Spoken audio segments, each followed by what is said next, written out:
concernant cette rencontre d'aujourd'hui, voilà, donc c'est justement la jeunesse de Koboda, c'est la population de Koboda, ce sont nos papas, nos mamans, bref, toute la population de Koboda qui s'est mobilisée à travers ces gens parce qu'il y a beaucoup d'activités, vous conviendrez avec nous, c'est pourquoi d'autres ne sont pas là. Mais aujourd'hui, c'est toute la population de Koboda qui se retrouve à travers ce comité qui a été mis sur pied il y a de cela 3 mois pour pouvoir prendre en charge les intérêts du quartier, mais également défendre les intérêts de ce quartier-là. Quelles sont vraiment les situations, les problèmes que vous dénoncez ici au sein de votre quartier?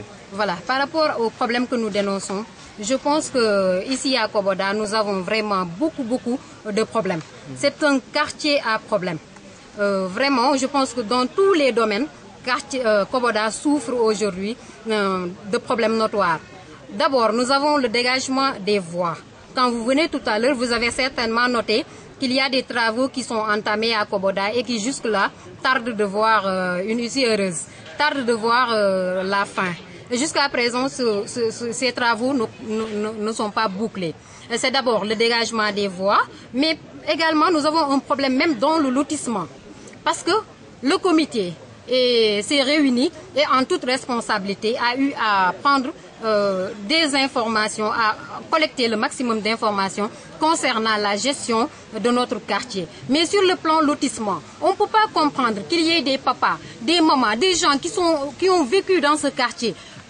Au moment même où nous n'étions pas nés, des gens qui ont duré dans le quartier. C'est vrai que vous me direz que pour le lotissement, il faut donner des terrains à ceux qui le méritent. Mais ce qu'on ne peut pas comprendre, c'est qu'il y ait une distribution de manière illégale, qu'on donne des terrains à des gens qui quittent d'ailleurs, qui viennent ici s'approprier de nos terrains au moment où je pense il y a des gens beaucoup plus méritants. Ça, on s'est dit qu'il fallait dénoncer cette situation parce que ça n'honore pas du tout Koboda, ça n'honore pas la population de Koboda. Bref, ça n'honore même pas la Casamance au moment où les gens parlent de gestion transparente. Est-ce que vous avez tenté de faire des démarches auprès de l'autorité municipale? Si oui, quelle a été la réaction? Voilà, le comité qui est mis sur pied a été reçu par le maire Abdoulaye Baldé, que nous félicitons au passage parce qu'il a eu à faire le déplacement sur place pour vérifier les chantiers, pour voir comment est-ce que ça se déroule. Donc nous le remercions au passage pour ça. Mais je pense que les travaux qui sont faits aujourd'hui à Koboda, ça ressemble beaucoup plus à du sabotage. À la limite, on nous met mal les uns contre les autres. Parce que si, devant certaines maisons, on parvient à faire dégager les voies, et dans d'autres coins, on laisse les voies intactes, qu'il n'y ait pas de changement, je pense qu'on nous met en mal les uns contre les autres. Parce que les gens se diront, voilà, ils ont choisi les coins où il faut réparer et maintenant il faut laisser d'autres coins. Et là, nous pensons que ce n'est pas bien. Ici à Koboda, c'est une seule famille. Nous vivons en communauté. Je vous dis, hein, si vous faites un tour, vous allez voir qu'à Koboda, c'est le seul quartier où, quand on dépose le bol pour manger, on appelle Massamba, on appelle Mademba, tout le monde se regroupe et on mange. Et on pense que ces comportements, vraiment, ça divise la communauté et on n'est pas prêt à l'accepter. Quelles sont vos exigences en ce moment? Nos exigences de l'heure, c'est quoi? C'est qu'il y ait la restitution des terrains, qu'on puisse rendre les terrains à qui de droit, je dis bien à qui de droit. S'il y a des terrains qui sont réquisitionnés, qu'on puisse rendre les terrains acquis de droit et en même temps qu'on essaie de terminer les travaux qui sont entamés dans la localité. Parce que on est à quelques mois de l'hivernage et je vous assure, pour nous qui vivons chaque fois les inondations, on sait que cette année, s'il n'y a pas la réaction de la municipalité, si les gens chargés de continuer le travail ne réagissent pas cette année, vraiment ce sera, vous dites souvent que c'est un quartier à poto-poto, mais je dis que cette année, ça va être une marée d'eau où on pourra même chercher du poisson. Vous semblez ne pas émettre sur la même longueur d'onde quartier. Est-ce à dire que vous êtes même prêt à aller jusqu'à demander à réclamer sa tête? Voilà. En ce qui concerne cette question bien précise, que je salue, parce que c'est une question vraiment pertinente. Donc on pense que nous sommes là pour dire aux chefs de quartier de quitter ou de ne pas quitter. Notre problème, ce n'est pas un problème crypto-personnel. Notre problème, c'est l'institution qui dirige le quartier. Je tiens à répéter que c'est l'institution qui dirige le quartier. Ce qu'on veut dire, c'est que nous voulons vraiment que nos autorités sur place d'abord prennent leurs responsabilités par rapport aux interpellations que nous avons posées tout à l'heure.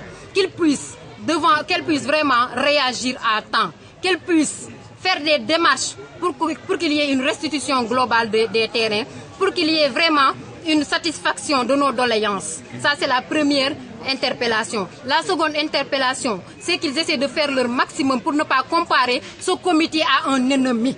Ce comité n'est pas ennemi de telle personne ou de telle autre personne. Ce comité est bien né pour défendre les intérêts de Koboda, pour défendre vraiment pour que Koboda soit promu parmi les meilleurs quartiers. Maintenant, quiconque essaie de nous bloquer, quiconque essaie de bloquer ce qu'on fait, nous trouve en chemin. Nous respectons tout le monde et nous voulons danser dans ce rythme de respect parce que nous pensons que nous avons nos papas, nos mamans et bref, nous avons ici des gens qui nous sont chers. Maintenant, si on essaie de nous bloquer, on nous trouve sur notre chemin parce qu'on ne va pas se laisser faire. Jusqu'où êtes-vous prêt à aller pour réclamer la satisfaction de vos revendications? Pour la satisfaction de nos revendications, je te dis, hein, vous savez, quand il y a des manifestations, les choses ne se dévoilent pas. Moi, je suis de ceux-là qui croient au principe we go step by step.